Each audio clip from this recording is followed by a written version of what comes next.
All right, so this is a 12-foot natural gas hose assembly for outdoor use only. Special thanks to this company who sent this my way so I could make an unboxing to show you exactly what comes in here.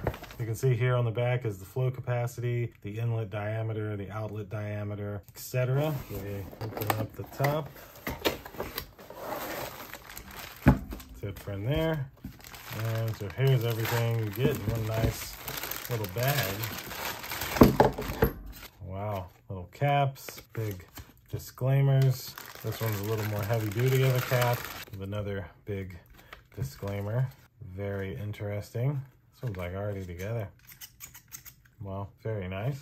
And then this is the 12-foot hose. That's what one side looks like, the other side, and they have it nicely taped up with some zip ties.